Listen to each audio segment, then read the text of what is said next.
ವೈಕುಂಠ ಸೇರುವಂಥ ಒಂದು ಅವಕಾಶ ಭಗವಂತ ಕೊಡ್ತಾರೆ. ಸಾವಿರಾರು ಜನ, ಲಕ್ಷಾಂತರ ಜನ ಇವತ್ತು ಎಲ್ಲ ಕಡೆಯಿಂದ ಹೋಗಿ ಈ ವಿಷ್ಣು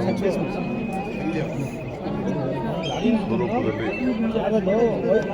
ನಾವೆಲ್ಲ ವೆಂಕಟೇಶ್ವರನ ದರ್ಶನವನ್ನು ರಾಜ್ಯದ ಎಲ್ಲ ಜನತೆ ಕೂಡ ನಾನು ಈ ಸಂದರ್ಭದಲ್ಲಿ ಭಗವಂತ ಒಳ್ಳೆಯದು ಮಾಡಿ ಈ ದೇವರ ಅನುಗ್ರಹ ಎಲ್ಲರೂ ಕೂಡ ಇರಲಿ. ವೆಂಕಟೇಶ್ವರಿಗೆ ಯಾವ ರೀತಿ ಮನೆಯಲ್ಲಿ ದುಡ್ಡು, ಲಕ್ಷ್ಮಿ, ವೆಂಕಟೇಶ್ವರ ಎರಡೂ ಸೇರಿ ಹೆಚ್ಚೋದು ಹಂಗೆ ಎಲ್ಲರೂ ಕೂಡ ಐಶ್ವರ್ಯ ಹೆಚ್ಚಲಿ ಅಂತೇಳಿ ನಾನು ಆ ಭಗವಂತನಲ್ಲಿ ನಾನು ಪ್ರಾರ್ಥನೆ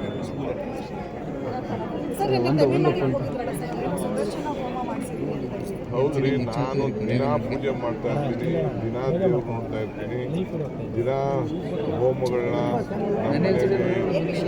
ವಿಶೇಷ ಅಂದರೆ ಎವ್ರಿ ಡೇ ನನ್ನ ರಕ್ಷಣೆಗೆ ನೀವು ಬೇಕಲ್ಲ. ಸೊ ನನಗೆ ನನ್ನ ಮನಸ್ಸಿಗೆ ನೆಮ್ಮದಿಗೆ ಸಮಾಧಾನಕ್ಕೆ ನನಗೆ ದೇವ್ರ ಬಗ್ಗೆ ನಂಬಿಕೆ ಇದೆ, ಧರ್ಮದ ಬಗ್ಗೆ ನಂಬಿಕೆ ಇದೆ, ನನ್ನ ಆಚರಣೆ ಬಗ್ಗೆ ನಂಬಿಕೆ ಇದೆ. ಸೊ ನಾನು ಮಾಡ್ತಾ ಇರ್ತೀನಿ ಎವ್ರಿ ಡೇ.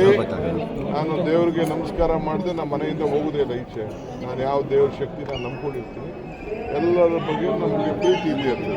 ಕುಮಾರಸ್ವಾಮಿ ಅವರು ರಿಯಾಕ್ಟ್ ಮಾಡಿದ್ದಾರೆ ಸರ್, ಶತ್ರುಗಳನ್ನು ನಾಶಪಡಿಸಲಿ ಅಂತ ಹೇಳಿ ಪೂಜೆಯನ್ನು ಮಾಡಿಸ್ಕೊಂಡು ಬಂದಿದ್ದಾರೆ. ದಿನಾ ಮಾಡ್ತಾ ಇರ್ತೀನಿ, ಎವ್ರಿ ಡೇ ಪೂಜೆ ಮಾಡ್ತಾ ಇರ್ತೀನಿ. ಎವ್ರಿ ಡೇ ನನಗೆ ಒಳ್ಳೇದಾಗಲಿ, ನನಗೆ ಯಾರ್ಯಾರು ತೊಂದರೆ ಕೊಡ್ತಾರೆ ಅವರಿಂದ ಎಲ್ಲ ರಕ್ಷಣೆ ಸಿಗಲಿ ಅಂತೇಳಿ ನೀವು ಪ್ರಾರ್ಥನೆ ಮಾಡ್ತೀನಿ. ಇದೇನು ಮುಚ್ಚಿಲ್ಲ, ಮರೆ ಏನಿಲ್ಲ. ನೀವು ನನಗೆ ಬೇಕಾದಷ್ಟು ತೊಂದರೆ ಕೊಡ್ತಾ ಇರ್ತೀರಿ, ಮೀಡಿಯಾವರು ಹೊಸ ಸುದ್ದಿಗಳನ್ನೆಲ್ಲ ಹಿಂದೆ ಹೋದೆಲ್ಲ ಕ್ರಿಯೇಟ್ ಮಾಡ್ತಾ ಇರ್ತೀರಿ. ನಿಮ್ಮಿಂದನೂ ನನಗೆ ರಕ್ಷಣೆ ಸಿಗ್ತೀವಿ ಅಂತ ನಾನು ಮಾತಾಡ್ತೀನಿ.